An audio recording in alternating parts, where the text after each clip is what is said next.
Guys, welcome back. I know you're thinking, Sharp, you look a little different today.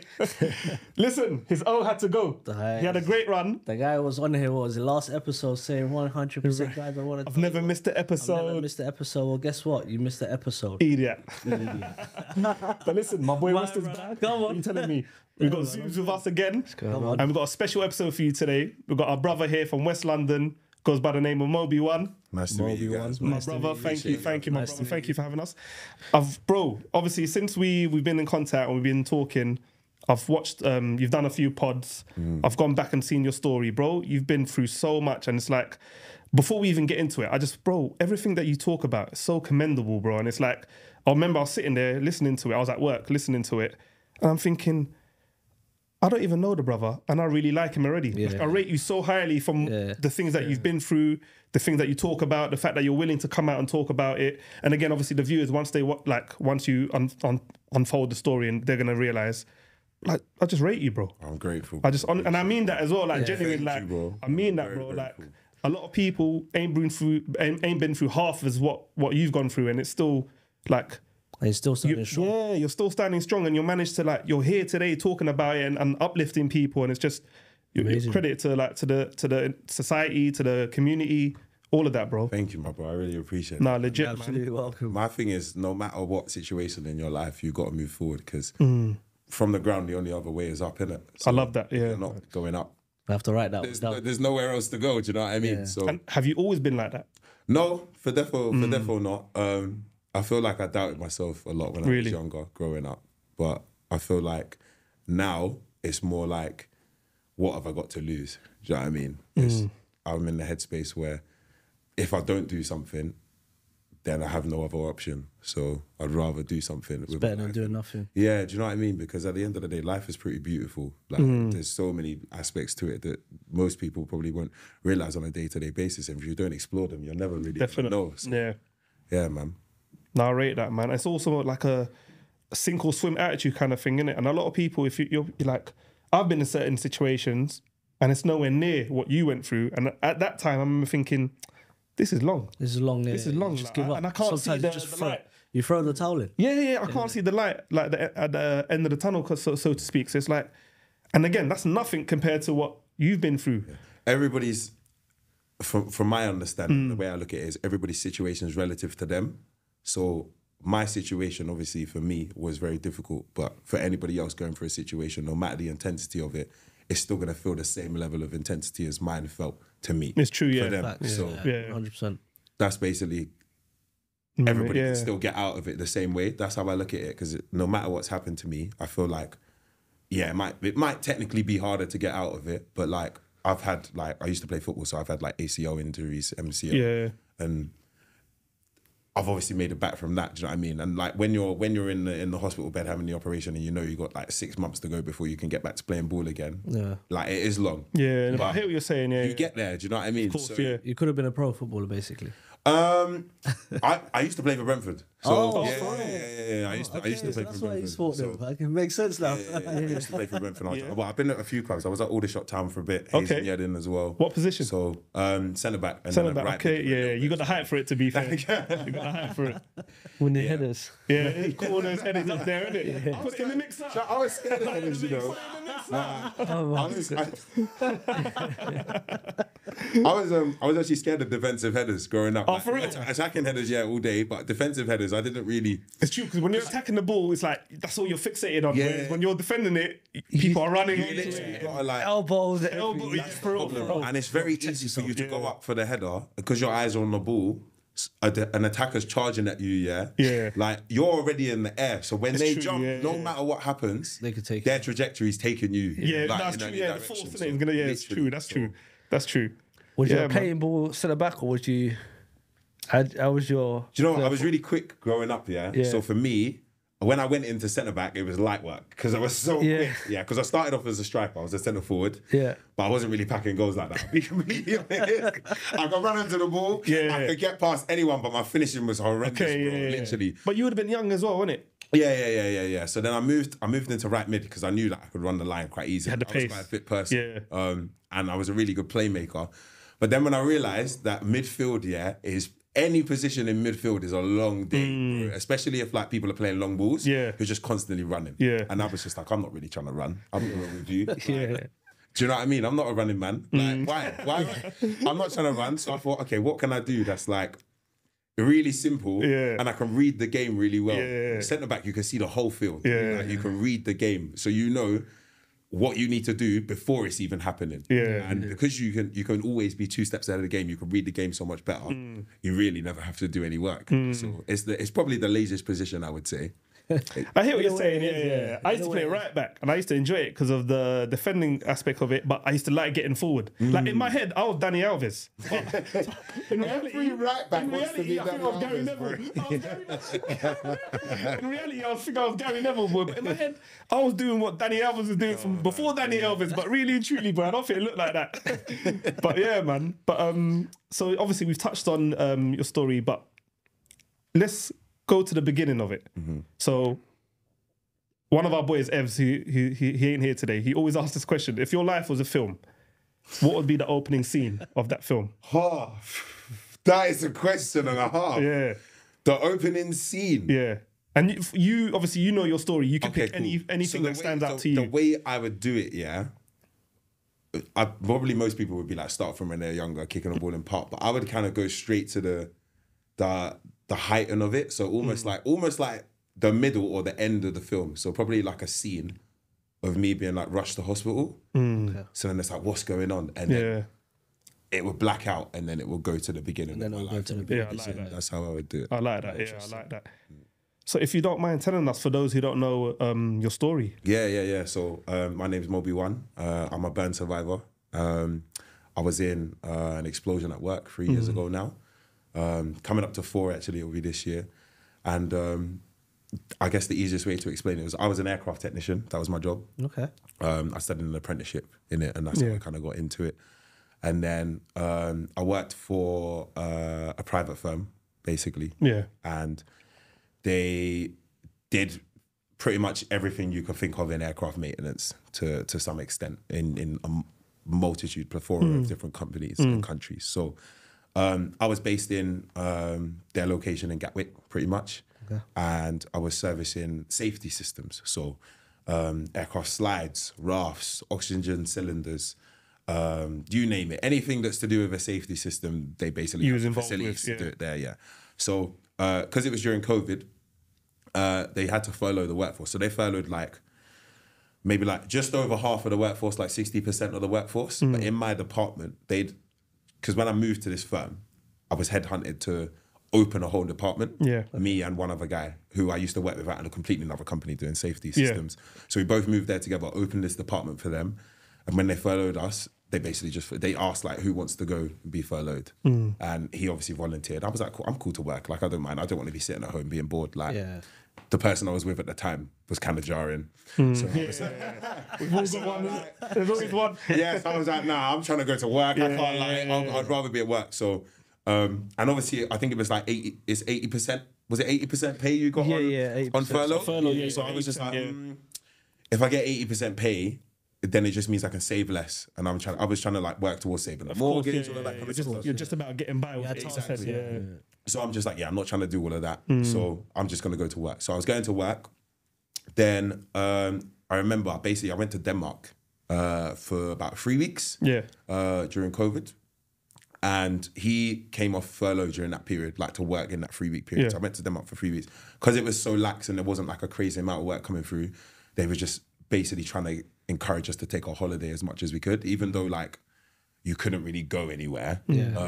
But I knew someone in Denmark, so I was able to get away. So I thought, and they had a lot less restrictions over there. So I came back from Denmark on a Friday, and I was planning to go back into work on Monday. So normally, when you do a shift handover or whatever, you're getting 15 minutes early or whatever. And they'll basically give you a rundown of what's happening with the shift, that kind of thing. Or there's paperwork that says everything that's going on, right? So I came back in on the Monday morning and they'd re-furloughed him on the Friday. So he wasn't there. So there was no one to give you So there was no handover whatsoever. And the paperwork didn't have any explanation of what was really going on. It just told me what stage the work was at. Okay. So I spoke to my manager, but my manager at the time, he's not like, because we're the only two specialists in that department, he's not really a manager for technical. that. For that. So he's So he was kind of just like, just carry on as normal. He's waffling basically. Yeah, pretty much. As But you do. I don't blame him though, because no, of like, it's course, not his job. yeah, He don't know yeah, that. yeah, Do you know what I mean? yeah. He don't know that. So I then continued as normal. Like everything was no problem. Yeah. I just went like a couple of stages back just to check things, right? Yeah. And basically you have to, the way the oxygen system works and the testing chamber works is it works on gas cylinders, which is the same as what you get in a pub to pull the cask. Yeah. Those kind of things. So, but they're pure oxygen, like a little bit more pure than the ones you get in the hospital, for example. So we have like, I think 6 or 8 cylinders on the outside of the building. And the pipe work goes the whole way through the building around, and then it comes into the test chamber. So for you to basically allow to test as if you need to simulate being at like 35, 45, 50,000 feet, you need to have mad high pressures. So that's why we've got these cylinders. Each of them is probably about 3,000-4,000 PSI. And then obviously collectively together, you can get the high pressure. So I have to basically leave the building, go outside, unlock a cage, turn on these cylinders with like a key that turns it like a quarter turn at a time. Okay. Similar, it's basically the exact same setup as the ones in the pub. So you turn it a quarter turn at a time, open them up, lock the cage, come back inside. And then when you come inside, there's basically what we call a shut-off valve. So it literally is just a valve that is open one way or closed the other way. Yeah. So you basically just have to turn it, allow the oxygen to open into the system, and then it will equalize. And then you'll get a standardized pressure. And once you've got that, you can then go on and do the test. Okay, similar to like a boiler, isn't it? I swear when the boiler, the pressure drops. I mean, similar to a boiler. Okay, yeah, 'cause I remember my boiler dropped and the guy told me, just open the valve, watch the gauge build up, and then once it You built, handyman. listen, Jack of all when you're trades. broke, you have to do things. You got to learn to fix things yourself. Make sure you don't go to red though, innit? I think it even says it though. It's got to be in between 1 and 2, like the pressure. Yeah. But again, I don't really. I'm not a technician or anything. Oh yeah. But So in this case, it was just one pipe and one handle that was kind of like near the floor because of the way the piping goes around, and then that basically goes into the back of the testing rig itself, and that's got gauges on it, and it will give you the pressure that's currently in the system, and then the pressure that's on the outside of the system, and then a gauge when it basically merges together, and everything should level to a certain. Yeah. So I'm turning it now, and normally you hear the sound of the oxygen start to equalize. You hear like a sort of weird sound. Okay. That's actually weirdly accurate. And then so you hear that sound, right? And you know naturally when to start. Like I've done this 1,000 times. So yeah, it's muscle memory. Like you know what you're doing. Yeah. So I'm turning it, and I'm just waiting for it. And then you hear the certain sounds. You wait for that to bottom out a little bit, and then you turn it a little bit more. And then I just did like another tiny little turn once that sound had gone. And then the next thing I remember, I was on the other side of the test chamber, like black smoke everywhere. Like I literally just kind of woke up on the floor, and I could see black smoke everywhere. And when I got up, there was just like where the pipe was and where the handle was, it looked like a Bunsen burner. So it had like a tiny little blue flame, really sharp. And then above that, just huge orange flames and smoke. And obviously, I don't know what you lot would think, but the first thing I thought was like, fuck, I've lost my job. Like, I need to like, Really? yeah, bro, that's the I first- know what you mean. bro, Because you go literally. into flight mode. Do you know what I mean? Yeah, so I'm thinking like, I need to like pattern this as Yeah, I fast need as to- I can yeah. before like I lose my job. Yeah. So like, obviously the room's kind of dark. It's really, really smoky. Any So- alarms going off or anything? Bro, I couldn't hear anything. So the sound must have been so loud, like I couldn't hear anything. Wow, literally. yeah. So I've run over to the testing chamber, and I'm trying to like turn a couple handles and stuff. But then I guess the whole situation, it took me like a minute to realize that wasn't going to do anything because it was the main line that burst. So I'd opened the door to the testing room. I shouted for help. I couldn't even hear myself shout. Yeah. And within like what it felt like maybe 3 or 4 seconds, that whole corridor that was like filled with smoke once I'd opened that door. Yeah. So I'm now thinking, shit, everyone's gonna know. Yeah. So then someone runs in the room. I think it was like one of the office managers type guy. He runs into the room and he's shouting something, but I can't really see his face and I can't I hear what he's saying either. Smoke is that thick. So, and, so I'm just like doing all of this, right? Yeah. And I'm thinking, what the hell do I do? Yeah. So then I'm thinking, okay, cool. The next thing, I've got to try and like turn off the mains bottles. So I grab the little key thing, I leave the room, and I'm running around to basically the quickest way to get there is like an emergency exit. And and there's a set of stairs by there as well. You can go upstairs. Upstairs, there's a little office, and then there's also a whole nother safety section for the slides and the rafts and stuff. There's people now running down the stairs, like tripping over the stairs because they can't see anything. So I'm trying to jump and dive people to get through. Of course. I've opened this emergency door thing, and then I basically run round the back, and it was so bright. Because like obviously it was dark in the building. Dark, yes, now you're people. It was just mad. Like it was so bright. So I'm like, rah.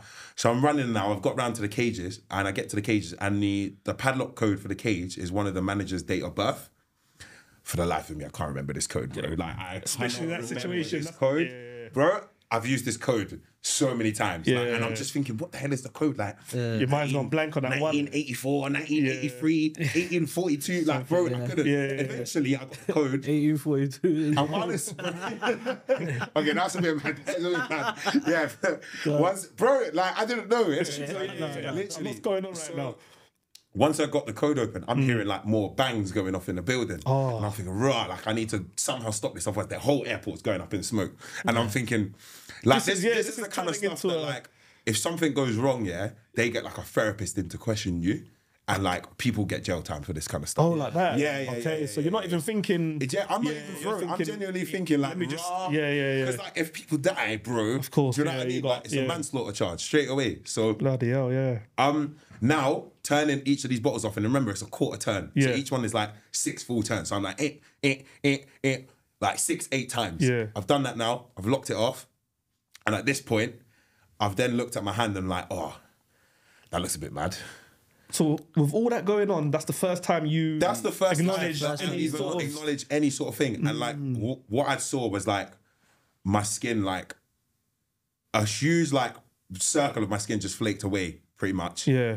And I didn't really look at any of the rest of my arm because I had like a short sleeve polo on or whatever. Yeah. So I just looked at that and was like, okay, cool, that'd be fine. I need to run to like the bathroom. And obviously with the adrenaline, you're not feeling it. Yeah, but I didn't feel anything. And another thing I was thinking was like, what's my girl gonna think? That was another thing that was going through my head a little bit. I'm not gonna lie. Of course. So I've ran to the door, like the next closest door to get back into the building because I know that there's toilets by the offices on this side of the building. So I've gone to. We have like a lanyard, and I've pulled the lanyard to scan the pass. The pass is like half burnt, melted, or whatever, so it's not beeping now. Out of nowhere, deputy manager comes out of nowhere, and he basically just opens the door for me. And he goes, follow me. So we start running. He grabs a first aid kit off the wall. And I go to run to the toilet. And he's like, no, follow me. We ran to what was goods in, goods out area, but also like the smoking area as well. And like, it looked like the most of the business was there at the time. Okay, yeah. So at this point is when I started to kind of get my hearing back as well. Yeah. So he starts shouting for a first aider. And nobody's like stepping up. So I'm thinking, what, have they furloughed all the first aiders? Like, where's the first aiders? Or they're panicking and they don't want to step up. So anyway, he's like, what, is there no first aiders here? And I'm thinking, but you're a manager. Why are you not first aider? I said, surely, innit? So anyway, one guy runs over and he's like, I'm not a first aider, but I think I know like a few things. Basics, So he drops to the floor to open up the first aid box. And he's like, shuffling through like, trying to think about what to get. And then he looks up at me and he just starts shaking. And at that point, I panicked. That's when I knew. Because you're thinking, why is he shaking? I'm thinking, I'm going through it. Why is he shaking? So at that point, I knew, right, this has got to be bad, didn't it? Yeah. And then the deputy manager shouts, grab the hose. So someone went and grabbed the hose. Next thing I remember, I was in a chair. Just like an office chair. They cut me out of my shirt. And they were just hosing me down with this hose. I just remember saying like, my arm. And they put the hose on my arm. So now you're starting to feel the sensation. Yeah. And then when they put it on my arm, I'd be like, my face. And then they'd put it on my face. And then I'd be like, my arm.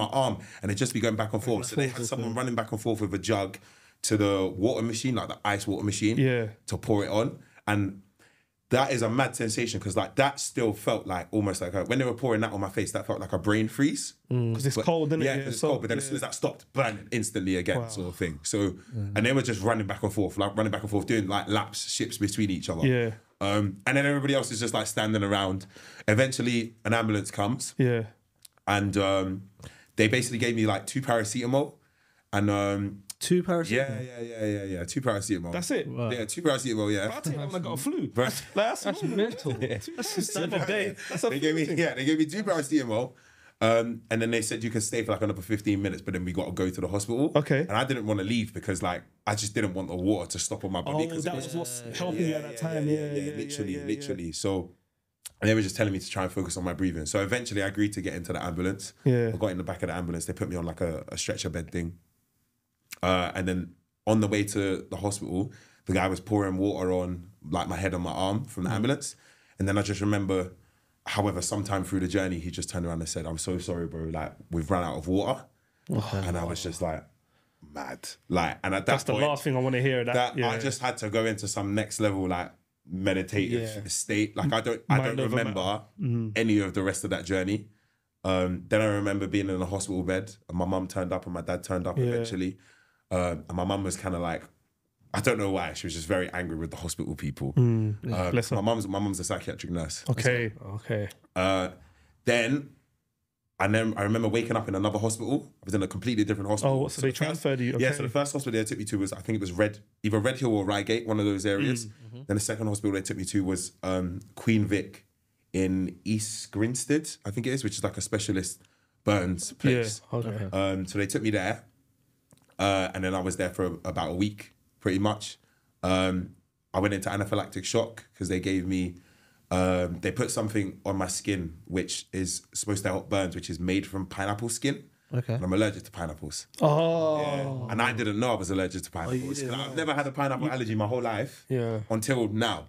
So now. But have you eaten pineapples before that? Yeah. And it's everything. Everything's been fine. Pineapple juice, everything. So now I can't have pineapple and a bunch of other citrus fruits as well. Yeah. So it kind of like triggered something, it would seem. So I just remember being in the bed and they put this wrap on my arm and my face. Like they basically, it's almost like they wrap it like almost like mummification to some extent. Yeah. I know you're talking about. They use if I'm not mistaken, is it the skin of fish? Oh, they do in some countries, but I think it depends on like what's available. But I saw that online. But I think that they think that the things they got here is way more advanced than the fish skin. So so they use this thing that had made out of pineapple skin. Yeah. And I just remember being wrapped up in the stuff, and I was laying in the bed, and I just remember like wheezing a little bit, and I've never like had asthma or anything going on. So at first I thought, maybe I'm just like unwell or whatever it is. I'm just gonna chill it. I'm gonna ride it through. Yeah. And then the breathing was getting a bit more and more difficult as time went on. Like 15 minutes later, like my throat started to like get a bit tighter. So I thought, okay, maybe I should just tell someone just in case. Yeah, right? So I pressed the little buzzer, and the nurse comes along, and I just said, I'm just like it's nothing big, but I think that I'm like struggling to breathe a little bit, just like a little bit. Yeah. And she goes, "You're struggling to breathe," and I said, "Yeah, just a little bit." And she just sprinted off, bro. I've never seen someone like that. And that just, I automatically had panic attack from that. She must have seen your sats, so your oxygen levels and stuff. Oh, my God, you know about this stuff. I didn't even think. Okay. You're the first person to have ever like mentioned anything like that. Yeah, because you won't see it, but when you're on a hospital bed, they can see it, innit? My God. Man, like Dr. West, you know? But you know, like, reactions of like nurses and stuff, they shouldn't be doing that though, because that triggers like people to think, there's something wrong with me now. Do you know what I mean? They shouldn't be doing that. That's like twice in the story that, you know, that's mad, slightly unrelated, but related. I was on a flight once, and you know when there's turbulence, I always look at the air hostess, and for the first time, I saw them panicking. And when they panic, my heart sank, because I thought, if they do this every day, they must be used to turbulence. So why are they scared? But it could be a new one, isn't it? It could be a new one, Some of it, obviously, but I remember them rushing, they were doing like, I was watching them thinking, oh shit, the engine. But like in my head now, I'm telling myself what it is. I don't even know what it is, but I'm telling myself the engine's gone. But that's what I mean, though. It's done. The engine's done. You know that? Like, so most planes have got something called ETOPS, which is extended twin operations. If they're a dual. Oh, so if one fails, the other engine can carry it. Okay. For the rest of the journey. Yeah. Up to something like 11 hours. Oh, that's cool. But then obviously you've got some planes that have 4 engines. Yeah. Oh my gosh, I don't even remember the name of it now. Like Emirates and stuff. Like a 747. Okay, it has 4 engines. Normally like something called a Pratt and Whitney engine, or it'll have like a Rolls Royce engine or something. Like that. So they can also do the same, but on 2. That's good to know. You know, that's good. Yeah. So you'll be alright. Yeah, because I don't even like flying. But that's what I mean. You know, they go through training, and they meant not to like react to. Yeah, you're meant to stay calm in that situation. To stay calm. They go through vigorous training. On my apprenticeship, I had to train with some air hostesses, and they have to do some mad situations. Like they have to, basically, they'll throw like a fake body into the middle of the water, and they'll have to jump in and go rescue the body. Okay. And some of these air hostesses, I remember, like they couldn't really swim. Yeah. So like, they really train them properly. I didn't even realise this. Yeah, some people. Yeah, it's mad. Like they have this facility, one of the companies, and it's basically like a swimming facility, right, with like a wave pool. But you can turn the lights out, and then the roof has loads of different like little pin lights, so you can replicate like the stars. And then they play speakers like thunder, lightning, and that. It's pitch black. They give them their little whistles and that, and then they just throw bodies in there. They have to go back and get as many bodies as they can. And the wave pools go into the water's all mad. It's like 10, 15 foot deep. So yeah, and we just watch it all on the infrared, the engineers, to make sure. That sounds fun though. It is maybe, no pun intended, obviously. Remember that emotional shower? It's like that. I went to one spa, innit? And it's got an emotional shower, yeah. An emotional shower. Bro, legit, that was the name. It was called. It just said emotional shower. That's all it said, yeah. Right. And it had 4 buttons, and it had like happiness, Niagara Falls, rainforest, like different names, yeah. And obviously I'm thinking, what is this? I've just pressed like Niagara Falls. That was the first button. The light, it went pitch black. Then these blue little like neon lights started flashing. Then the rain, like then I can hear like, again, it had speakers built in. So you could hear like a tropical kind of rainforest. Bro, and I was just standing there thinking, this is amazing. I felt relaxed. I can't lie. I felt relaxed. I was thinking, I need to do this more often, bro. That's the life. But yeah, how did they come up with that? I will never know. I'm telling you, bro, it's the weirdest thing. That's actually quite smart. Yeah, it's actually sick. But yeah, no, sorry to cut you. So yeah, she's run off now. The nurse, you're saying? Yeah, so the nurse has run off. Yeah. I've had a panic attack, and the next thing I wake up, I'm surrounded by like 5 or 6 doctors, and the bandagey thing completely off my arm and off my face, and they've told me that I've gone into anaphylactic shock, and that I had a reaction to the stuff that they basically put on my arm, basically. So that was the first, I guess, trip up in the hospital, because then they had to go and try and find another technique to heal the burns, because that's their go-to. Of course, yeah. Then they put, I can't remember, the next thing they put on was like something that has like silver in it. Apparently silver has healing qualities for burns. I don't even know that. So then I was on the silver thing for like, 12, 13 weeks maybe. I had to go basically do like bi-daily trips back to the hospital after I came out. But when I came out of hospital, like literally the first day I came home from the hospital, I had a letter from work, basically. And I was like, oh, they're probably saying like, apologies, hope everything's okay, blah, blah, blah. And it basically said, we're really sorry, but we have to make you redundant because we can't reopen your department because the department's blown up, basically. And if you don't mind me asking, during all this, is it not like, are they not supporting you? Because obviously it was a work-related incident. You'd think that, innit? Yeah, because I'm relating it to my job, and I'm a train driver. So whenever, like, for example, let's say, God forbid, like when people jump in front of the trains, and if the driver, whoever's infected, like the driver that's involved, he gets like therapy. Like they basically make sure that you're mentally at a position where you're good to come back to work. Yeah, they look after your well-being. And if it takes a year, it takes a year. If it takes 2 months, everyone's different, obviously. But so I'm thinking, I'm relating that to my job. I'm thinking, how come in your job there wasn't any like duty of care? The way it works is because they made me redundant, they were no longer like liable to have to do that. So that's very sneaky. So they because I was no longer an employee of theirs. Of course, okay, I get that, but that's yeah. So that's I can't agree with that, man. But obviously, was it a big company that you worked for? Or was it quite big? Quite big. Okay. Yeah, quite big. So I would say like, I don't know, airlines are big, innit? Of course. When it comes to that bigger companies, really and truly, that employee's just a number, and they just that's how they see it. Unfortunately, we're all numbers, isn't it? Exactly. We're all numbers, which is sad. Because when you're the one going through it, you feel like, right, where's my support? Like I've done, like that was a work-related incident, and obviously I'm not an expert, but from the way you described it, you never did anything wrong. That was literally it could have been anyone. If it wasn't you, it would have been the next person that's checking it. It took them about 6 months, 6.5 months to accept liability, though. Really, they were trying to prove it was me for a very long time. You see, these lot, man. And I'm assuming you won that case, and well, not I say case, but only November just gone. Wow. Yeah. Wow. Only just November just gone. And you said that happened about 3 years ago. Yeah. Wow. Yeah. Wow. So I can. It's a long journey. Bro, yeah. And they wouldn't reveal the details of the report that showed what the actual cause was of anything. So to this day, you don't actually know. Nah, no idea. No closure. You'd think you'd be the first to know. Bro, like, that's the one thing that I said. I said, I just wanted that. And my just wanna like, know. no, bro, get your bread. And I was like, bro, I don't really care about the bread. I just want to know what happened. the closure as well, So isn't it? I was like, I can never go back into that job if I don't know what happened, because it could happen again. Yeah, exactly. Yeah. And was that a passion, by the way? Like, Yeah. Okay. Like, I grew up in Hounslow, innit? So for me, I was around planes my whole life. Yeah. You know what I'm saying? You've done an apprenticeship. Literally. So started from the bottom. So for me, that was like what I wanted to do for my life, really. Like, and then now I've just realised actually that I deep should that be they working didn't for tell you. someone else's dream. It's just jarring. So You know, the first day that you come out of the hospital, what was you mentally thinking when you got home? to be honest, a lot of it was why me? Like, what did I do to deserve this? It don't make no sense to me. Like, why am I still here, to be honest? Because I was like, I felt useless. I couldn't really do anything. I couldn't get changed. I couldn't brush my teeth. Like, I had to learn to do everything with my left hand.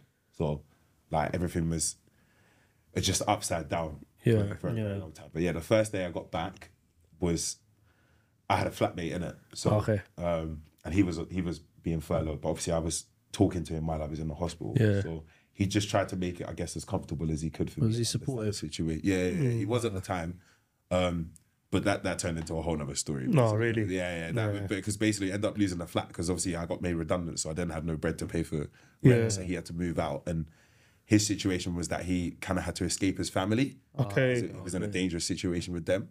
Oh, so is he blaming moving out on you? Yeah, basically. Yeah, but that's not. Yeah, I know, but like, if you knew the situation he fair came enough. through, Fair enough. then like that was like his safe haven. Yeah. So like I get it and I don't get it to some extent, but I guess it is what it is. You just have to charge yourself. You know, the company that within the 3 years that it happened, did anyone try to call you or anything like that? So nobody from like work, apart from that one deputy manager, The one with the first day. actually With the dealt with first the day. incident. yeah. He's a real one. I rate him. He's a real one. Yeah. My lawyers told me not to talk to anyone, but he's the only one that was constantly messaging me, "Are you okay? What's good?" Though. Yeah. Like, but nobody else, not a single person. Yeah. But I don't think, because obviously, like I said, they furloughed most of the people. I don't think they told anyone, because even the guy that was working with, that I told you I used to work with on my old company, he had no clue.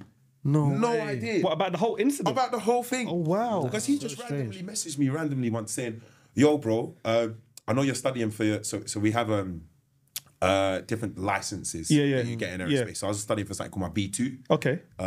And he was basically like, "Oh, what module are you doing on this? What have you done?" Because he was studying to be a pilot.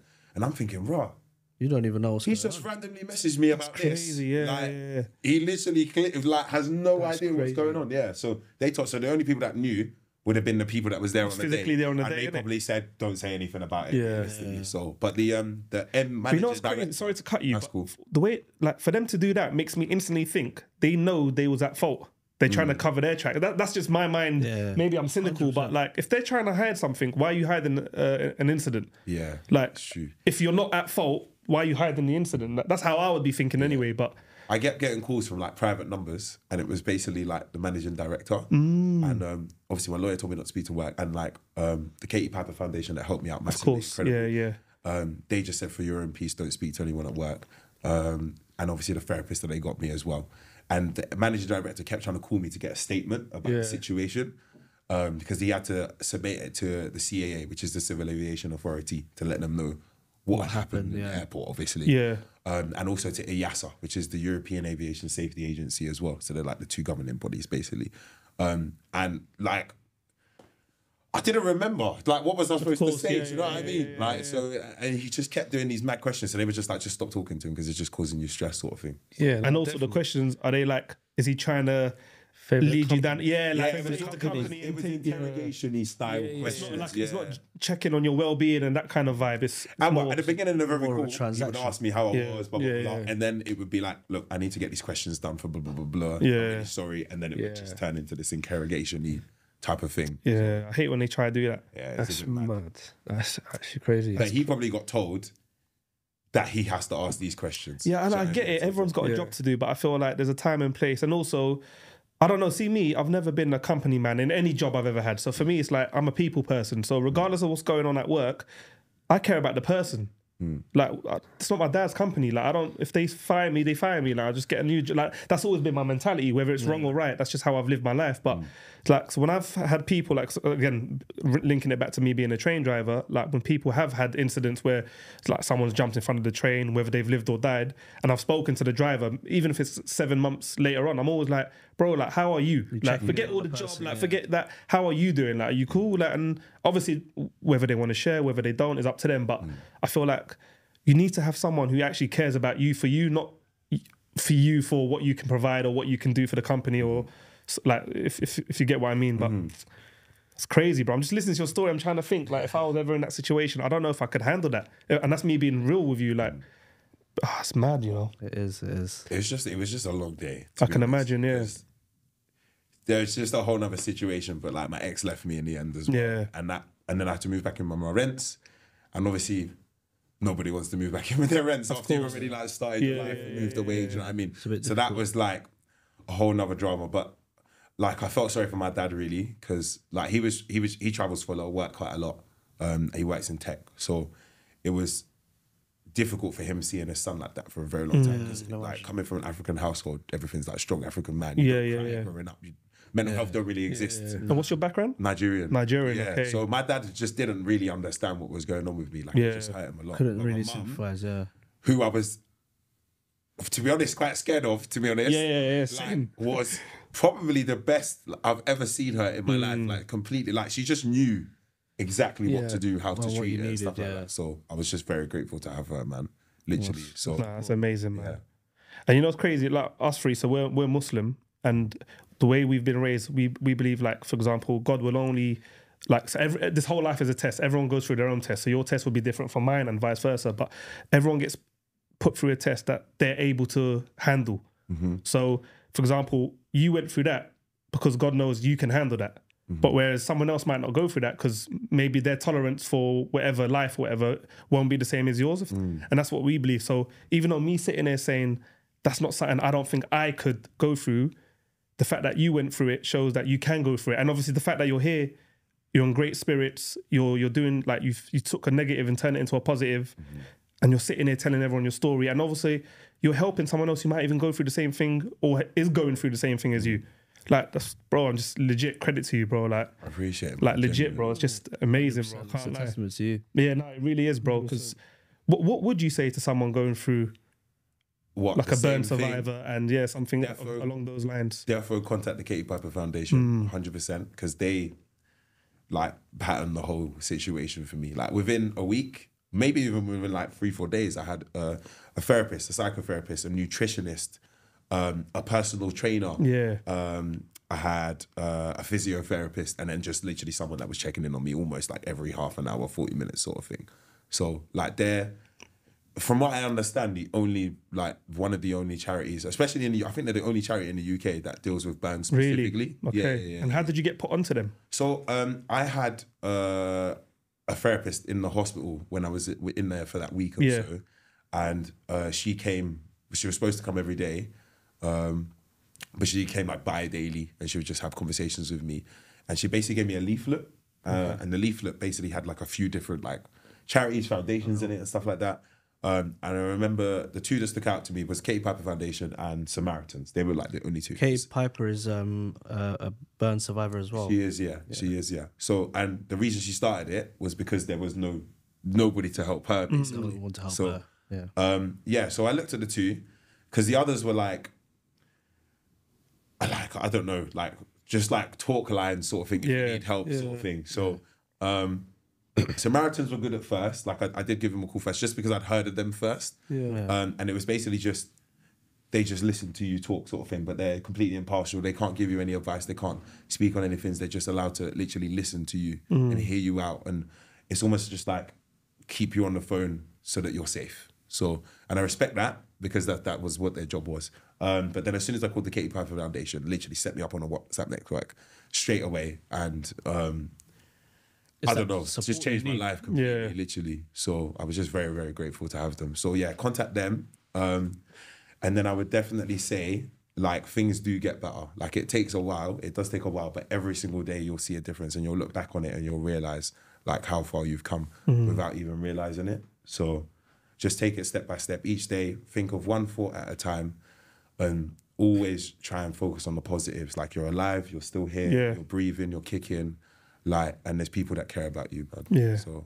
no, that's amazing, man. So you've gone, has rapping always been a passion of yours? oh, Or was nah, it? man. Nah. Really? Nah, man. I always say, like, people say, oh, he's a rapper, but he's also got through this story. I just say, nah, I'm a burn survivor that can just rap because I was never a rapper. Like, I had like 116 bar in school, like most of us probably did. Do you know what I mean? In the playground sort of thing. I had literally one, and I think it was about football training or something. So I was, when I got back to the flat, my flatmate who was basically furloughed, he was trying to like learn to be a producer. This was when like the UK scene had just started like booming. Like just before Heady like dropped his album and all that kind of stuff. So that era, and Frosty was still out. Yeah. And so and I think like Unknown T and like the 98s were looking at dropping that whole tape and stuff like that. So he was trying to like create beats and stuff, like make beats.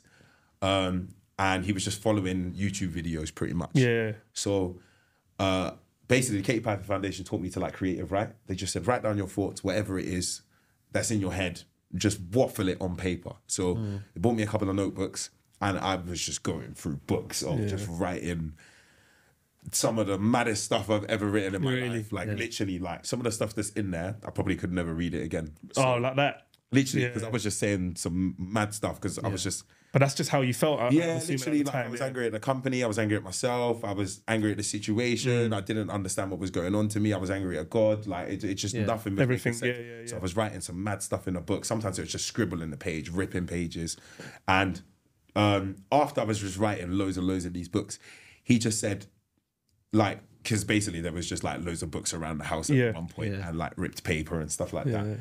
I think he got a little bit fed up with the house being a bit messy with the Papers around. So he was kind of like, oh, bro, like I'm making these beats. Why don't you just try and like say what's in the book or whatever, or just say what's on your mind? And I was like, bro, that's weird. I'm not doing that. I'm not. Leave me alone, bro. Next thing I know, bro, Amazon package turns up, microphone, interface, everything. Out of nowhere, bro. There's a whole booth. This guy is taking the piss. Who is it? So he set up this whole like mini studio in the corner of my bedroom for me, and he hooked up his laptop to with HDMI to like my little TV that I had to make it like a whole thing.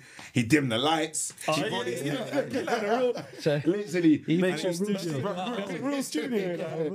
And he put the headphones. He gave me the headphones. I put them on, and he said, "Bro, just say whatever you want. It doesn't matter. Just say whatever. Just you say want, it. Get it out. I'll work around it, sort of thing." And I was just basically screaming into the mic at first. So like a lot of my, I guess, earlier sounds, some stuff that I still haven't dropped, it's just me screaming into the mic. But you're learning your craft now, isn't it? It's the first time you ever. True. So I wasn't really focused on anything to do with flow or making anything make sense.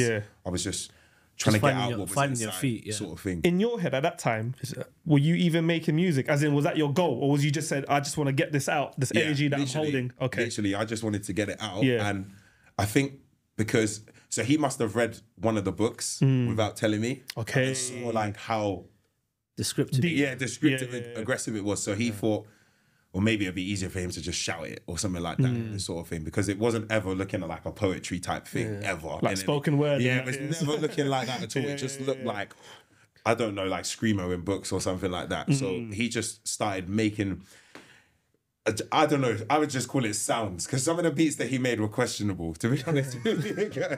Some of the beats that he made were very questionable, but it definitely helped me just being able to shout into the microphone. And he would basically, because obviously I wasn't making any sense with some of the stuff, and he would literally just cut bits and chop it and move it into places. Okay, so he actually made a song. Yeah, so he still managed to make it make sense. Okay, I respected that he did that. Yeah. And then after a while of doing that, I thought maybe I think I can try and formulate something. So I started writing the sentences in the book so I just put like a gap between them. So it was just easy for me to read. So even if they didn't rhyme or anything, whatever I was thinking, I would just write it in a sentence. So anytime I went onto the mic, I could just say that sentence, stop, say that sentence, stop, say that sentence, stop. Yeah. And then that's how I figured out how to formulate Your bars flow. and get it into the flow, sort of thing. And then from there, I was just listening to loads of rap music, I think. And I think that's probably what helped, really. Just listening to loads of different rappers. And Who would you say you were listening to? What, the most back then? And taking a bit of inspiration from? I was listening to loads of people, to be honest. Like, because I didn't used to listen to rap before that at all. So, what was your genre? I don't know if you'd call it alternative. Maybe alternative, because I was listening to like the 1975, the Wombats, Glass Animals. Oh my gosh, Vampire Weekend. Yeah, like, okay. A lot of bandy stuff. I like music. So, so for me, I was listening to anything that was just out of the ordinary. Different from just generic, sort of thing. Like, I just thought it was cool that people were just doing what they wanted. And of course, So after when I started listening to UK rap, because I remember the first time I was introduced to drill, my friend Slays, he introduced me to a song called, I think it was called 10 Toes by BT and Rendo from 410. And they're like from, I think they're Brixton-y kind of area. And that was the first time I'd ever heard like any type of drill music or anything before I started listening to all the other rappers. And I was just like, what is this? What are they even waffling about, bro? I don't understand. But I think you start to learn that it's actually an art form, and it's a way that people express themselves in different ways. And obviously the beats have changed so much over years, I would say. So, I just got to the point where I wanted it to make sense. I wanted it to rhyme. And Slays, like he was a singer already. He like used to sing in church and stuff like that. So he was, I guess, a big part of trying to make it make sense to me, sort of thing. So I would be writing it down. He would maybe read some of the stuff, and then he'd be like, "Oh, say this word instead," because you can like change the way you say the word, like change your accent or something, and then all of a sudden it will rhyme. It will rhyme, sort of thing. So that's how I started formulating the bars, and then I was just recording at home. But I never wanted like anything to ever come out. Like I just was keeping them at home. Was it just your therapy at the time then? Yeah, 100%. And it still is my therapy. Like I go to the studio sometimes and just waffle on the mic. And my producer, like my main producer, Veli, like he understands that completely. So I'll just go there, waffle on the mic, and he'll save it anyway, just in case for like a rainy day. Might be able to, But we'll never touch that again. Like there's files that are just literally sitting there that I never touched. That I just go there. He'll be like, "What kind of day is it today?" And I just be like, "Bro, just put a beat on." Sort of thing. And just clear your mind, basically. Yeah, literally. And he just knows what the situation is and what's going on that day. And then sometimes I'll come in and he'll be like, "What's happening?" I was like, "Okay, we need to work today." And they'd be like, "Okay, cool. What are we working on?" And then we'll just go through the titles of the songs and we'll start putting things together. But after basically I had to move back home and stuff, and like the fallout with my flatmate. I was basically on Instagram looking for somewhere to record, really, I guess, because I didn't really know. Because obviously he'd bought all of this equipment, so it was all his, so I didn't have anything. And I didn't really know how to use it anyway, because I was just obviously it's all new to you. Yeah. So, and I knew, because when I remember when being in school, I tried to make beats once on this thing called Fruity Loops. I don't know if you know what that is. So I tried to make beats on this Fruity Loops thing. And anybody knows, that if I've you made hear some shockers on that. If you hear a Fruity Loops beat, you know it was made in Fruity Loops. You know it was, you can hear. So that's all I knew. I knew how to, and like back then we had something called LimeWire. You could like take all of the shit. So that's where I downloaded like Fruit Loops from originally. You could get like software. Bro, the amount of viruses in my PC at home. Napster, LimeWire. The amount of viruses, boy. And I got an older brother in it. So it was my older brother's computer. So, you put a virus on, and then he said, "Oh, like, stop working. Did you use it?" No, I ain't touched it in time. I've been watching Dragon Ball Z. Like, that's to the PC, boy. These times I know exactly what happened, boy.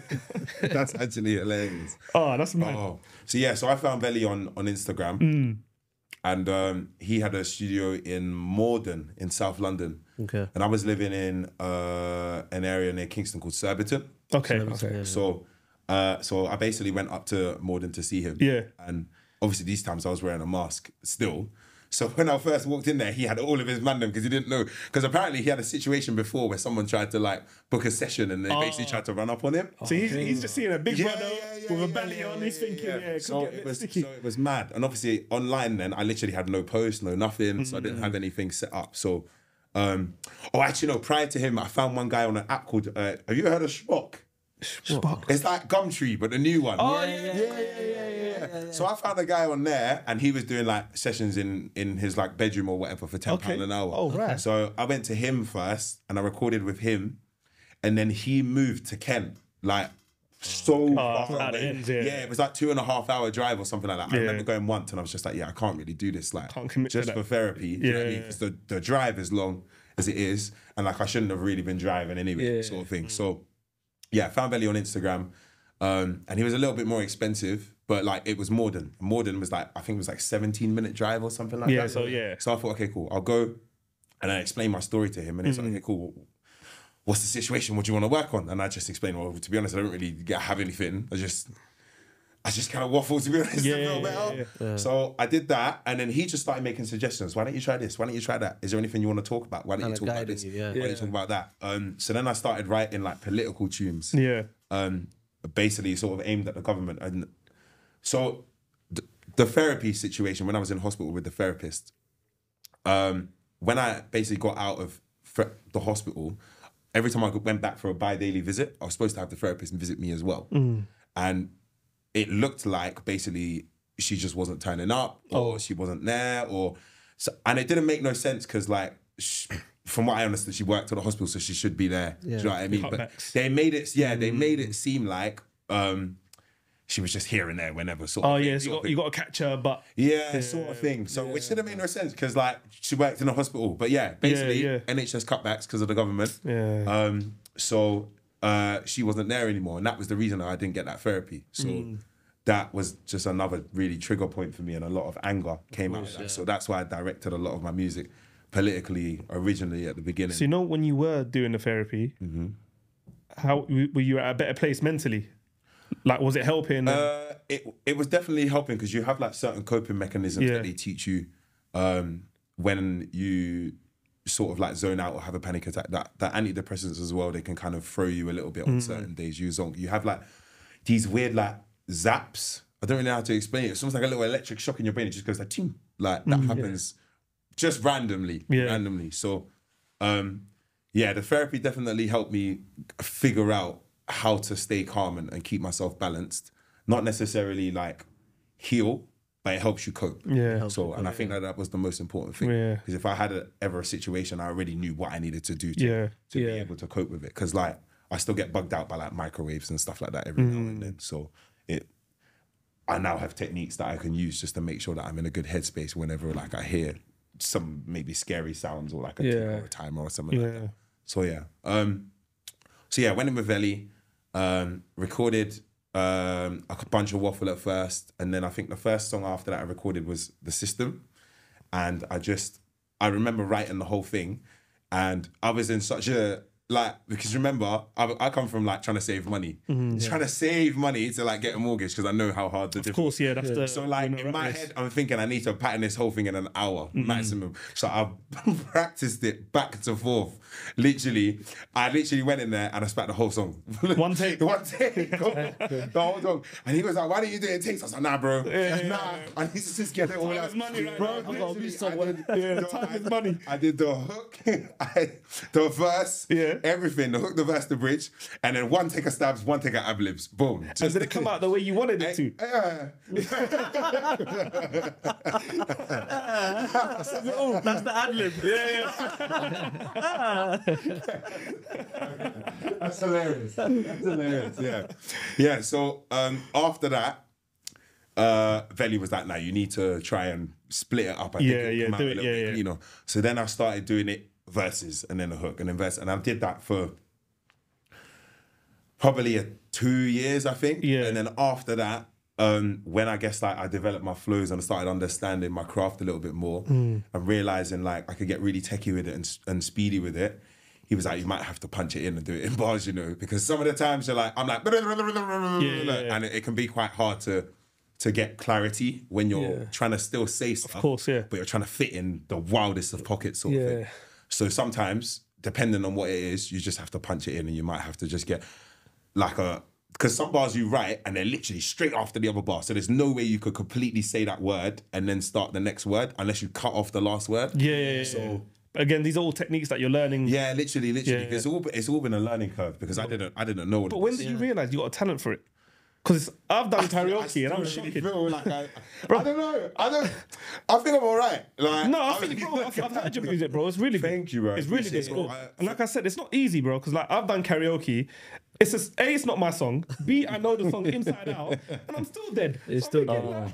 Karaoke is techie because you're not the person. Yeah, so but it's never gonna sound like the okay, person. fair enough. Maybe. Maybe, yeah. But have you ever done this thing? Yeah, because I don't think I can sing by any means. I feel like I can hold a note. Yeah. Okay. If I sing other people's songs, I can sing them like no problem. Yeah, okay. But like if I try and sing like my own thing. It don't work the same. Because for some reason, when you sing it in their tone and you've memorized it and stuff, you just know it. The way you know the cadence and you know where it's exactly. meant to. So you can hit different pockets differently. But then as soon as you try and sing it in like a different pitch or something, all of a sudden it goes out the window for some reason. So unless you just on auto-tune, innit? That's what I need to do. Alright, bro. Auto-tune cannot save everyone. I tell you that for free. It cannot. So you still got to have a bit of melody and stuff like that with auto-tune. The better your voice is, the better the auto-tune will help you. So you need it less, but it will just cut out some of the lows. They have this thing, I remember Veli never used to let me use it. It's this thing called flex pitching, which is like they can literally change every individual note and move it up and down, so that everything's in key. And he was just like, nah, bro, learn your craft. Learn your craft, bro. He was just, I was like, I can't flex pitch. He's like, bro, let to sing. What are you talking about? So I think that discipline, having someone like pushing me all the time, like, nah, take another take, do another take, make sure that it's good. Nah, you need to clean that one up. Nah, clarity on that one. A little bit more energy on this one. It just pushes you to make sure that your stuff is good. Because that's a real one, to be honest. Because in that music thing, you can really cheat on these programs, bro. Really? Yeah, like Logic, you can literally change people's voices and stuff like. It's mental, bro. Yeah, on Logic, the stuff that you can do. Some people, like, there's this artist called Two-Face. Okay. And his voice is just like completely glitch shifted and deepened, and so I was like this when he raps, it changes a little bit every now and then. And me and Belly were experimenting to see how you do that, and you basically just pitch the voices up and down and stuff like that. But then can they do that live? Like, let's say he's doing a live performance. Yeah, they can they still do that live? They can put that on the mic. They plug into something, like it's a software they have when they take it on tour. It's like a little box. Yeah. And they plug it in, and then it's like has channels. You press that one, it will give you a certain. Yeah, I heard. I seen one guy do it at a show I was at once, and he had like an auto tune. He called it an auto tune box. Yeah, but it must be that box. Yeah, you can choose that, and it will put the auto tune to his key of his voice and stuff like that. And then technology is mad, isn't it? Yeah, it's mad. That's crazy though. I'm actually live auto tune. Yeah, that is mad. I'm actually on the song, on the ad. Are you? Yeah, that's what song? I'm not gonna tell you. Nah, you can't say it. I'll show you after though. Alright, cool. But yeah, it was funny. I'm gonna put it online. No. As soon as you tell me, but I'm leaking it. Now go on. You're on the because I was in the studio with one of my friends, and basically, like what he's saying, like in Logic, you can literally make. But I can sound like anyone. So does it sound like you're a singer or something? Yeah, basically, I sound like a dope rapper. Like, there's presets for other people's voices. Really? Oh, like that? There's presets for other peopre's voices. I've seen the AI. Oh no, not that one. Okay. That was even madder. That one is crazy. Tupac singing like a current song or something. That's 11 Labs. So that's like you can basically put in clips of other people's voices and you can replicate it. Yeah. Or there's another one called like Video IO or something, and you can like replicate your own voice or whatever. Yeah, that's mad. Yeah, this AI stuff is crazy though. Yeah. So let's say you play that song for me, and obviously I know you well. Would I have not clocked that's you? I think you will clock. Okay, but anyone else wouldn't? No, okay, that's crazy. I didn't even know that. Yeah, it's mad, isn't it? It's the things that you can do. Like, I worked with a producer, and he showed me that he created like this whole other artist. And it was a female artist, but it was all him. And he like changed the voice and like he was releasing regular. Bro, it's mad. Yeah. I heard some of the stuff and I was like, what? This is you? Yeah. And he's like, yeah, bro, it's mad. That's honestly, crazy, yeah. it's just to show. It goes to show like what's capable. Yeah. So like, and there's a couple of like, there's an AI artist. I think his name called FN Mecca. got dropped from his label, basically. What's going on with my phone? You hearing this? It's TikTok. Why is it open? I don't even know why it's They're listening to us. That's literally. Phones and they're listening. Yeah, I love it. So FN Mecca is like a complete AI artist. Yeah. Like all of the lyrics are generated by maybe ChatGPT or something like that. Okay. And then the images are all generated by AI of him. And he's got songs, I think, with like Travis Scott, like a few other, like Gunna. And I think they get a rapper to actually say the lyrics. I don't think they actually have a voice clone for it. Yeah. He got dropped from his label because apparently he said the N-word or something like that. Okay, So, yeah. and they were like, well, I mean, if you look at the image of what they've created, you'd say that they're black, but like, it's AI. So I think that they were like, so they got dropped from the label, but the label created this. I don't know if the label created it or someone created it and then the label signed it. It's mad where like we're heading. Yeah. Like even like you wouldn't think AI is going to affect things like artistry, like music and that, but it clearly is, isn't it? Do you know what it's affected the most?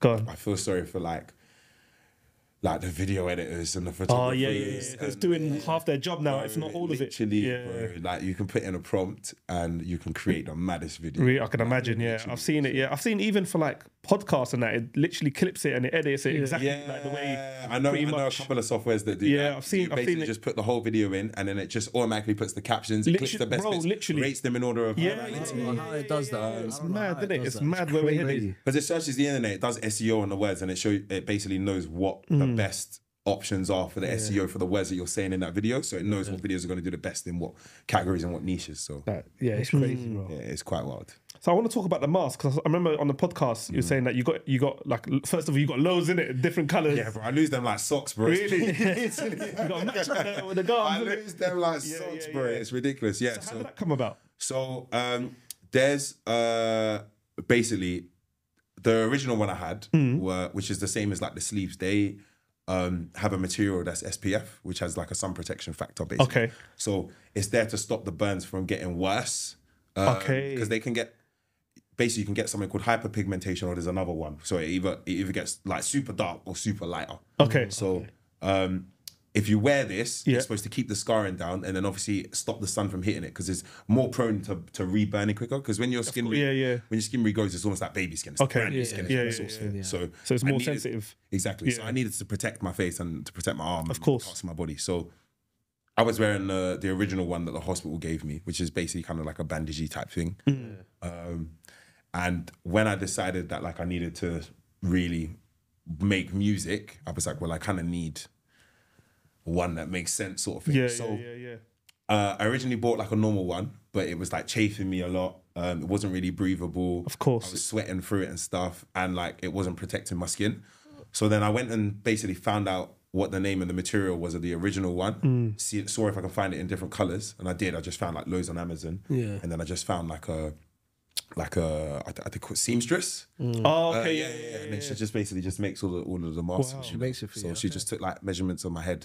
And then just makes all the masks. With that same material that's also beneficial for the burns as well. Oh, that's amazing, man. So then I just went and looked for like every color I could find. And then I constantly look for new colors because I try and like switch up. Of course, So that's amazing. But how'd you get into venues, boy? They're probably thinking, hey, do you know what? Bellied up. To venues, sometimes it's hit and miss, isn't it? Sometimes they're fine. There's no issues at all. And then other times it can be an absolute nightmare. I can imagine, because they're thinking absolute nightmare. I remember one time I was in Northampton and there's a woman trying to shine a torch in my face.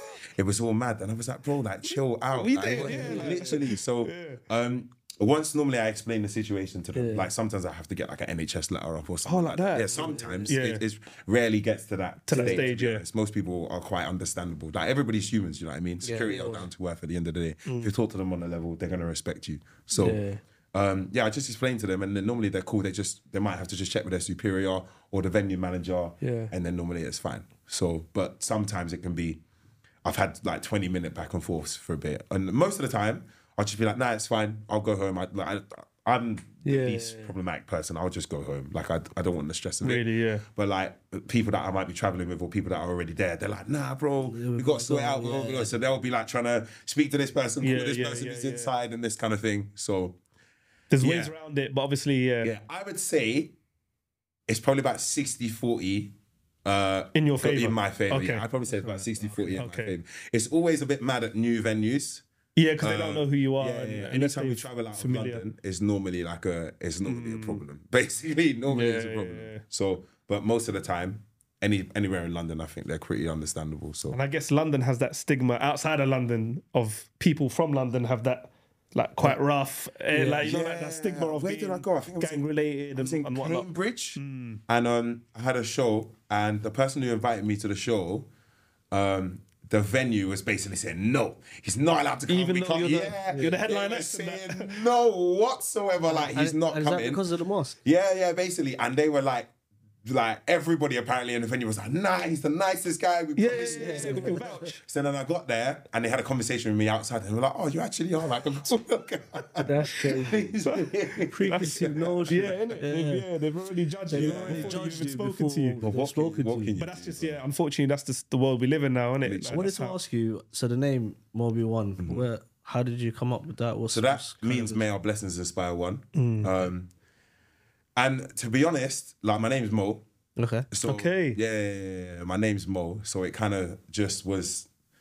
I didn't want to make it too complicated. Yeah. So and then I was using a rap generator originally, name generator, to try and find a few things, and it didn't really have anything substantial. So I kind of just got like 3 names and put them all together, and then I just added the one at the end because I wanted it to make more sense in the long run. Yeah. So I wanted it to have some meaning towards it. But it's a beautiful message, especially like that is what you preach in terms of like your life and the way you live it and what you've been through. That is literally like, it sums you up to a T almost. So I try, man. Yeah, man. We've got at the end of the day, everybody's got a role model. Everybody's got something that they look up to for whether it's faith, whether it's work, whether it's even like, I don't know, cooking and food and something. Every aspect of life, you have some form of role model in that because somebody's taught you that at some point in your life. So you should always aim to do your best to be like that role model because there's always somebody that's going to be looking at you. Regardless, you'll never know, but there's always somebody that's looking at you and thinking, oh, but he's doing that right, or he's doing this right, or he's doing that right. He's doing something better than I'm doing. Do you know what I mean? Yeah. So, and they'll always look at you as some form of role model in some matter of their life. Because some people look at me and they're like, rah, this guy's got so many different pairs of trainers from no two ways. How did he sort this thing out? Do you know what I mean? Like, I need to up my trainer game. That's how we're West. Do you know what I mean? And like, trainer specialist. And like, that might not be like that substantial to most people, but for them, they'll look at that as like, okay, cool. Of course, like, I want to work on my trainer game. Or other people might be like, rah, he's got this flow. I want to work on my flow. Or other people might be like, rah, he's been through this and I want to get through that. So I've got to work on these things on myself and stuff like that. So I think it just makes more sense to be yourself and inspire people. Yeah, if you inspire someone, man, they're going to want to inspire someone and inspire someone. It's a chain reaction from there. Yeah, exactly that. That's beautiful, man. That's amazing. I've got one last question for you. Yeah, go on. I want you to spit a little freestyle for us. Off the dome. Off the dome. I didn't expect that one. Westside's trying it. You spit a freestyle. I ain't got it in me, bro. What, no beat. Just. I could. Mr. What are you That's hilarious. That's actually hilarious. Do you remember your first ever 16 school days? Yeah. Do you remember that? Yeah, do that. Let's do that one. You want that 16? I want to hear that. That's where it all started, really and truly. We're doing it 360. Take us back. That's where it first started. This is hilarious. I can't believe it. All right. We're here now. That's it. We're here now. I want to hear your tune after. All right, cool. This is so cringe.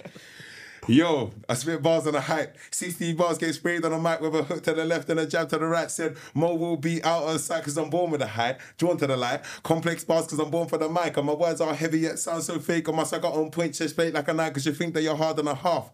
You think that you shower, you can't even jump in a bath. Must be having a laugh because you went football training and pulled your calf. Not even talking that hard. Your teeth took like a tub of lard. And yeah, I spit bars like fire. Don't understand how Mercury minor. Come on, my guy. My guy. Right, I've got something for your feet. That's hard. I want to be. I grew up on grime, innit? So everybody had our last flows, innit? Of course, yeah. That's not first bars. No. I think you're going to say that 1, 2, 3, look at me. Yeah, that's what I was waiting for. I was waiting for a little kitchen round something. I tell you what it is. Because I went to all boys school, yeah? Okay. Like, what school was it? Every man, it's called Abbotsfield in Hayes. Okay. So every man was like if they could rap, they could rap. Them man are like, they're all trying to be rappers in the area sort of thing. Because that's like Hayes, Norfolk. So the caliber is higher already. Okay, so it makes me, sense. I was just like, rah, I'm just going to try and like beatbox or something. Yeah. So I'm just, I just have my one set of bars. Yeah. And I remember when I first tried to like write it, I used to just write like, when I was writing it, I would write it like it was just like a normal essay sort of thing. So I just write literally sentences. I remember one guy, his name was Jack, he read this set of bars, bro, and because I kept fumbling on it every time I tried to spit it. And he was like, bro, what the hell? Why are you writing your bars like this? And I was like, bro, is that not how you write them? He's like, no, bro. Like, space them out, bro. Like, you can't see what's going on. And he showed me his, and bro, he had the maddest gaps. It was like a sentence, then a paragraph gap, then a sentence. One sentence on a whole A4. I'm thinking, right, okay, he's actually blind. I don't need to do that. But yeah, okay, maybe it makes sense so you can actually read it. But I look at a lot of people's bars now, and a lot of men don't put the spaces. They just write how I used to write it before my man switched me. So I'm thinking, what was I guess it's whatever you're like, as long as it makes sense to you, that's all that matters, isn't it? Because you're the one that's going to be performing it. And now I'm like him and not like me. Because he made me like him. That's inception. Because I look at other people's I am bars. you and you and me. Some inception going on. I like that. But yeah, if I look at other people's bars now, when we're in the studio and we're trying to write, and people are like, I can't figure out the flow or whatever. Yeah. And they'll be like, oh, let me have a look. And they'll look at mine and they'll be like, what's going on with your phone? And I'll be like, bro, that's like how you write it. It makes sense. And they'll show me theirs, and it's just sentence after sentence. And I'm thinking like, but where do you start reading? Yeah. Where do you stop? Where does the cadence? Yeah. But they were like, oh, but I write it the way that I rap it. The way so that, like, so it makes sense. I know where like the flow changes and stuff like that. And for me, I've tried that. It doesn't work. I feel like every time you go back to it again, you forget what it was, the flow was. Yeah. So for me, I use punctuation. So I'll put commas, I'll put exclamation marks, full stops, indents, semicolons, depending on where it is. So I know, okay, this means I've almost got like a key. So I know like a full stop means that I stop here. A comma means that I take a break for half a second. Like a semicolon means I take an extended break, which means I come in on the next bar. Do you know what I mean? Yeah. So, and I've, I guess, formulated my own little system so I know. Yeah, what works for you. Yeah, because otherwise what happens is you'll write something, you'll go into the studio, and then as soon as you get there and you want to spit it, what was the flow again? The flow. Literally, you'll forget that whole flow. And then all of a sudden the song is completely different to what it was or what it was supposed to be. It becomes a whole different song because you say it in a completely different way from the way that you meant to say it. So yeah, so that was like, that's essential for me. That's amazing, man. So what's next for you then? What's next? I just dropped a song like yesterday, I think. Yeah. I dropped a song yesterday. Do you want to perform it for us? You've done enough. You can't get a free show. Get a free show. I love the freebies. I love the freebies. And speaking of freebies, I actually do have something for you guys. Okay. Yeah. Come on. I got something. Feel life. Here we go. Thank you. We're the host. We should be giving you something. Thank you, my brother. Thank you, my brother. I actually bought something else for you, but you guys, you said you follow Izzy a minute, so I'm assuming you don't drink. Nah. Oh, okay. So this is probably just for your cabinet then. Okay. But this is for you guys to share. Maybe you can keep it on a set or something. Okay. It's just a bottle of whiskey. Give it to another friend. You know what? Because we don't drink. I know I don't want to be rude, but I want you to keep it. Oh no, bro, it's cool. Because obviously I don't want to offend you, but at the same time, I don't think. I'm not gonna lie. I ain't got a home for it. I ain't got home for it. I ain't got cap for it. My mum will punch me up if I try to bring that home, boy. Is it like that? It's crazy. Understandable. Boy, so you know them old school North African mums, boy. She ain't playing with that. Nah. But no, honestly, I appreciate you, bro. I appreciate you, man. And that's just like a little match pack. So in there, you've got like a poster. You've got there should be a sticker in there or a key ring. Yeah. And then you've got a pair of earbuds. Because a lot of people say to me at the shows for the noise levels. Okay. Yeah. So I normally give them out at shows so that people can like still hear the music, but not go home with their ears ringing and stuff like that. Okay. And then in there's also like a little pill, and inside the pill is just like a little inspirational message. That's amazing. Thank you. That's amazing. Thank you very much, bro. Thank you. No, I appreciate it. You just dropped a song yesterday. Yeah, so I dropped a song yesterday with AJO. That's called What's it called? It's called Tapped. Tapped. Okay. Yeah, but like not like tapped in your brain. Yeah. It's like phone line tapped. Okay, like the wires tapped. Yeah. So the way that came around, so AJO I met through my friend Denny with the Henny, who's also an artist, and they're cousins. And AJO also goes to Valley as well to record. Okay. And we was in a car, and he does like mainly conscious rap or like Brazilian beats rap, that kind of thing. So he's a very different artist from me, I would say. But he's a good friend of mine, and I can learn from him and he can learn from me. Yeah. So he was like, oh, I've tried like a chill drill thing, but I don't want to show anyone because it's not my lane. It's a different kind of sound. He's like, he said, bro, it's so dead, bro. I'm never gonna, I'm gonna throw it away. It's so dead, it's so dead, it's so dead. So he played it. I said, bro, just play it, bro. Like, I'm not gonna judge you. You know what I mean? Play it. And I heard it and I went, are you mad, bro? You don't want to release this? This is a mad thing, bro. I said, let me jump on it. Yeah. And he's like, are you sure? I was like, bro, this is mad. So I remember we booked the studio like a week later. I went in and I had like nothing prepared because I'd not really rapped on that kind of drill beat as well. It was like a very chill, mellow, like symphonic type of drill beat. So I basically just freestyled the whole verse. Oh, like that? Much. Yeah. So the way that I normally freestyle is I'll put my headphones in and I'll just say one bar and then probably waffle a little bit. Once I've said that bar and I've got that bar, I'll write that bar down so I can get it cleaner again. Of course, yeah. And then I'm just go in, writing something. I'll go in again, write something, go in and write. And then literally that's how I did the whole verse. Okay, that's the method, yeah? Yeah. And that's probably one of my best structured verses to date, like in terms of you being able to hear the clarity, hear the punchlines, hear the bars in the different pockets. I think that I've put together a good solid package there, whereas everything else I'm just trying to go at 100 miles per hour. Yeah. So my thing is like I really like flows, so I try and like play around with them as much as I can. Sorry to cut you. You know your music, right? Do you tell your story in your music too? I've got songs that do have my story in it. Have you released it? I haven't released, Would you release it? Some of them are a bit deep in it. Some of them are quite like graphic. Is probably the way to say like mentally graphic. And then there's some that I think make sense that I could definitely release, but they only like just graze the surface of it. Do you know what I mean? So it really just depends. Like I got a song out called TMI, which is too much information, and that is probably as close as that's quite graphic, I would say. That was quite a lot. That was like the aftermath after the situation, like just trying to deal with all the emotions and everything. And that was just very, very deep and very graphic. And the response to that was like, they understand and hear the story, but like you can't really listen to it again because it's so graphic. Do you know what I mean? It's intense. It's intense. Literally, it's very intense. Because like you know that 50 Cent, like he got That's why I was trying to get times. Sometimes when you speak about something and when it's personal, sometimes people react to it completely differently. It's everyone can resonate with something differently. That's the reality. That's true. So I think when I made another song called Vio, and I tried to basically flip it on its head and bring a vibe to it, and basically nobody had any clue what I was saying. But the first line is, "I got blown up, but it weren't my time though. Still, that was a Vio," and people like jump to that tune all the time. That's my most streamed song at the moment. That's a great bar, and people love that song, but nobody actually knows like the meaning behind it. So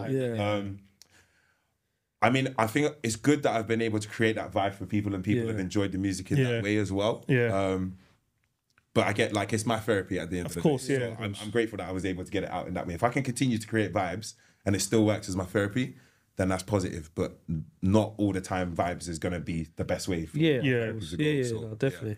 No, that's beautiful, man. That's beautiful, man. 100%. Bro, I was going to say, before we wrap up, bro, and I think I'll speak for all of us when I say, like, I already knew this was going to be a very good episode before we started, but now that we've done it, like, you're an inspiration to myself. Thank you. And I'm pretty sure you're going to be an inspiration to a lot of people out there that are going to be watching this, hearing your story, maybe for the first time, maybe they've heard it before. But it's like the fact that you're so positive, like you seem someone like, I feel like you could go through anything in life and still come out of it on top. And that's credit to you, because it's not a lot of people can go through like what you've been through, or anything like for that matter. But like, just keep doing what you're doing. Thank you. And I genuinely like wish you all the best, bro, in life, in your career, in any future endeavors, and hopefully we'll be seeing a lot more of you. Tell the people where they can find you, bro, like all your socials and details. Yeah, so my music's on every platform, just Mobi1, Mobi1, and then I'm on all socials, Mobi1 2 Anti. So it's Mobi1 and then 2 ANTI, man. Yeah, and Tapped is out now, yeah? Tapped is out, man. Yeah. Come on, get the views up. Yeah. That's a good one. Listen, guys, that's been another episode. Thank you for rocking with us. Thank you. I'm gonna let my boy take us out. That's his. Come on, Wes. Come on. And look, thank you very much for tuning in. We hope you enjoyed today's episode. Sharp, you're still an idiot. Yeah. Peace.